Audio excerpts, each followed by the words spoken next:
Hello there, and welcome to Indie Cigar Review. Tonight we are reviewing the Victor Sinclair Legacy Box Pressed in Toro. I actually got a sampler of a whole bunch of Victor Sinclair cigars. So far, I have not been impressed with any of them. However, I've watched a few different reviews, looked up some info, I guess you would call it, on this in particular cigar, and it should be nice from what I've heard, but my expectations are not very high. So, construction wise, it is very nice. There is a nice, very clearly visible double cap on it. Construction, as you can see, there's minor flaws, nothing terrible. Can clearly see seams and everything else. Still all very tight, constructed quite well. And it is a box pressed cigar, so as you would imagine, it is shaped like a box. So, let's get started.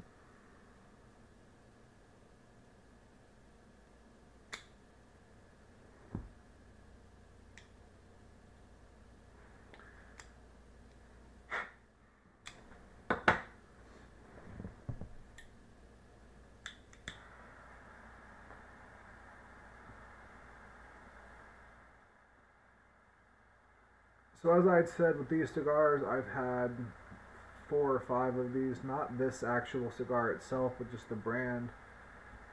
So far, I've been really unimpressed. They've all had drastic burn issues, drastic draw issues. Flavors have been very, almost charred instantly. But as I've said before, with hand-rolled cigars and the handmade product, period, there will always be flaws and inconsistencies that cannot be avoided. You will have some which will perform perfectly and others which frankly will not.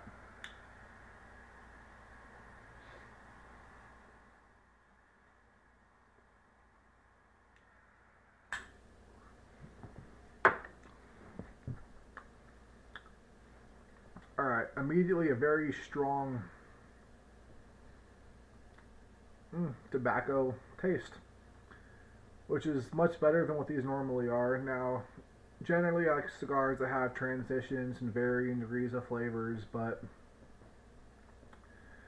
if you're smoking a cigar, you should definitely enjoy the taste of tobacco, because obviously these are made from tobacco. This is not a cigarette with a fiberglass filter, actually yeah, fiberglass, excuse me, wrapped in paper with little shreds of tobacco. This is a 100% tobacco product, tobacco filler, tobacco binder, tobacco wrapper. So if you don't enjoy the taste of tobacco, chances are you shouldn't be watching this channel or smoking a cigar, period.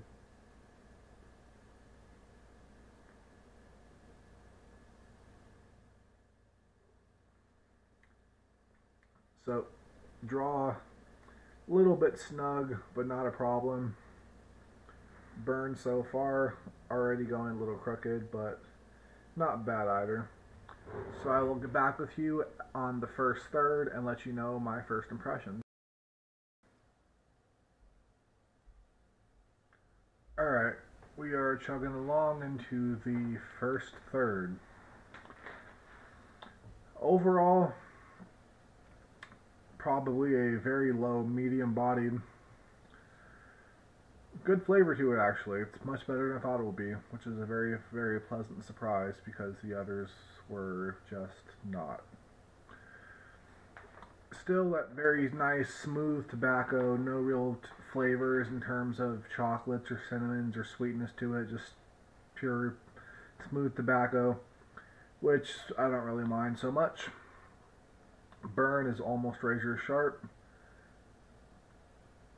Not perfect, but it doesn't need any touch-ups or light-ups or whatever you'd like to call them. So far so good. I will come back with you at the halfway mark.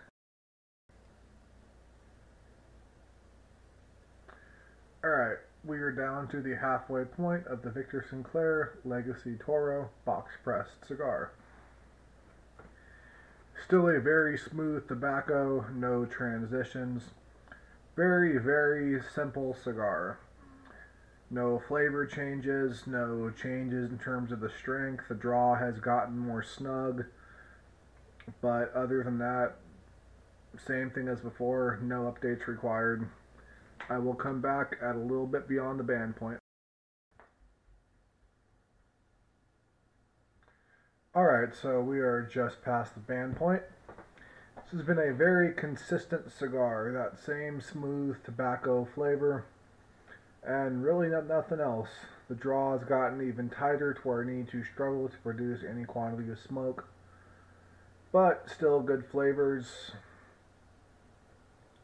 Fairly even burn, not perfect, but doesn't need any touch-ups or any alterations to it. Just fine of its own accord. My cat just tried to attack my hand. That was distracting. So, I will come back at the nub of the cigar per my normal reviews and let you know how it is. However, I will note one thing. The ash will hold on for roughly an inch and then it will fall off. Not in one solid chunk, it will crumble and get everywhere. So I do recommend you ash frequently if you would like to smoke one of these Victor Sinclair Legacy Toro box pressed cigars. See you in a bit.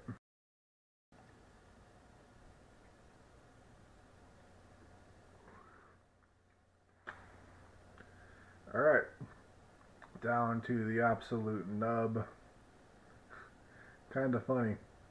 When a box pressed cigar is at a nub, it's quite literally a little box. I'm easily entertained, don't judge me.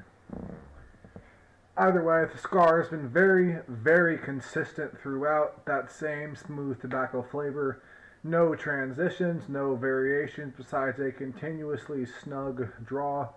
At first, very open. Towards the end, very, very difficult to actually get any decent quantities of smoke out of it. Not a big deal, but it should be noted. Ash holds on about an inch at a time before it falls out in one shattering chunk, which gets everywhere. So again, it should be noted. Definitely ash it on a regular basis. Overall, very good cigar for what it is. If the flavor palette of pure tobacco appeals to you, which if you are a cigar smoker, it probably should, then I highly recommend it. This has been Indie Cigar Review, and as always, if you like the video, hit like. If not, entirely up to you. So yes, have a great day, morning, noon, or night, whatever you are doing. I hope you have a wonderful time.